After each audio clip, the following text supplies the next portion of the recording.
Charles Couty, je pense qu'à cet instant précis où a lieu l'inauguration du musée Jean Couty, votre papa, vous devez être plein d'émotions.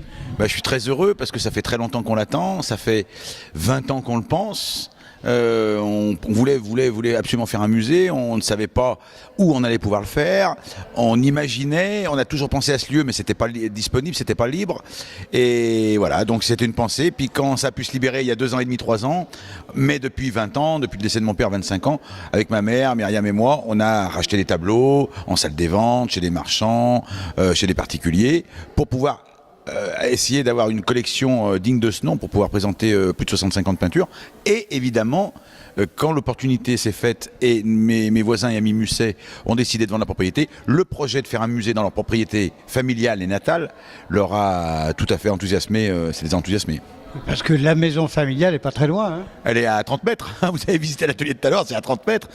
On aurait dit que c'était fait exprès.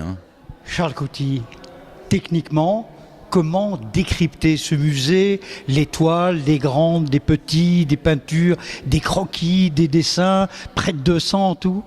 Oui, il y a 180 pièces, il y a 130 tableaux, une trentaine de dessins et une trentaine d'œuvres personnelles, d'effets personnels.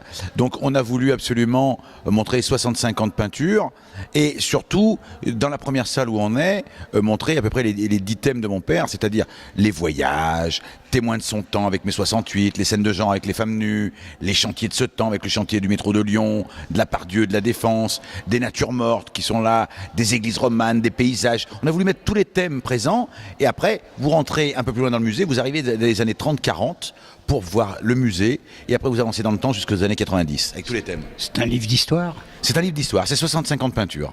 Et beaucoup en rapport avec Lyon aussi. Il aimait beaucoup sa ville. Il montait à Paris, il exposait à l'étranger, il a fait le tour du monde, il voyageait, mais il ne peignait que dans son atelier, et que le matin, et pas tous les jours. Alors le musée est ouvert du mercredi au dimanche, de 11h à 18h, l'entrée est à 6 €, donc c'est pas énormément cher. Une somme symbolique. Symbolique, et voilà, exactement, et 4 € pour les groupes. Il y aura des visites guidées par des guides, voilà. Et puis, on va faire des expositions temporaires à partir de 2018 avec des artistes connus lyonnais, on va pas tous les citer, et puis des artistes nationaux avec Lydia Rambourg, et on va faire peut-être un hommage à Katia Granoff. Et oui, voilà. Je crois que votre papa était assez lié à la galerie de Katia. Eh oui, il l'a connue pendant la guerre, Katia, et c'était vraiment une amie, c'était sa marchande de tableaux, et c'est une grande personne dans l'histoire de la peinture. Elle a connu les plus grands maîtres du XXe dans sa galerie, et donc elle a toujours... et Katia avait dit à mon père, tu sais, tu es mon dernier grand peintre. Malgré tout, lorsqu'il y aura d'autres artistes, d'autres peintres exposés dans cette galerie, il y aura toujours un fond Couty. Il y aura toujours un fond Couty, tout à fait. Le premier étage sera toujours Couty. Voilà, les 6 mètres seront accrochés qu'en Couty. Et le rez-de-chaussée, en artiste, sculpteur, peintre, graveur. On va changer les cimaises parce que le musée permet de bouger les cimaises au rez-de-chaussée. Un musée moderne, sans être moderniste pour autant. Oui, tout à fait. C'est ça. On a voulu être moderne, contemporain, dans son temps, avec la sécurité maximum pour pouvoir faire des expositions et pas être embêté.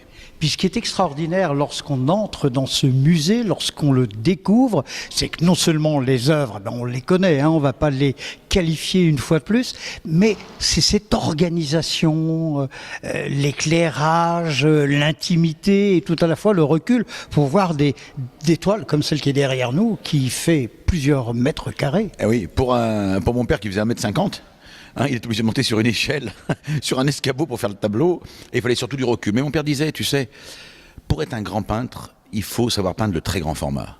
Parce que peindre un petit dessin 20 par 30, il me dit n'importe quelle personne est capable de le faire. Les enfants le font très bien. Mais quand tu es face à un mur blanc, alors là la difficulté commence. Pour jouer les perspectives. Et jouer les perspectives, c'est autre chose. Il faut regarder tous les plus grands maîtres du XXe. Ils ont peint des tableaux gigantesques. Quand vous voyez des Claude Monet de 10-15 mètres de long, des Dufy, des Chagall, moi je suis au musée Chagall, des toiles monumentales. Tous les plus grands maîtres du XXe ont peint des Picasso. C'est des toiles monumentales, c'est des génies. Il faut être génial pour pouvoir peindre en grand. C'est pas permis à tout le monde. Ça sera le mot de la fin, Charles Couty. Juste un petit mot, j'ai vu à l'entrée qu'il y avait un tableau, un autoportrait. C'est le dernier que vous avez récupéré ? Oui. C'est la famille Desroudil qui l'a offert pour le musée il y a cette semaine. Ça m'a énormément touché parce que c'était mon père qui l'avait offert à son ami René Desroudil, grand critique et historien d'art il y a peut-être 60 ans.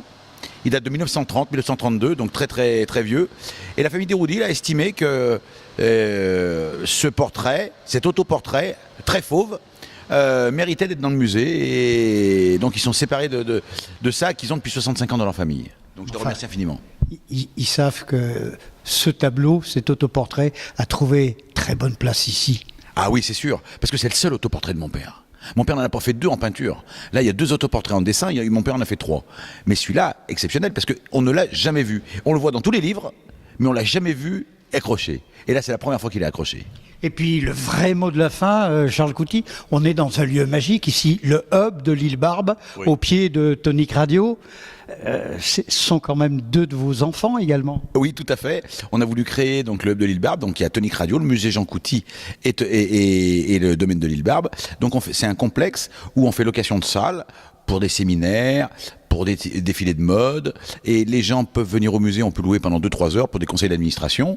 On a déjà pas mal de demandes, et après les gens vont, donc ils sont entourés des tableaux de mon père, et après ils peuvent aller au séminaire, le musée redevient le musée, et après ils vont dans la salle de séminaire, de l'autre côté, faire leur cocktail et leur réception. Et puis s'ils veulent de la gastronomie, ils vont chez notre ami en Sanay, à l'auberge de l'île Barbe. Juste à côté, chez notre voisin et ami, en Zanay. Merci Charles.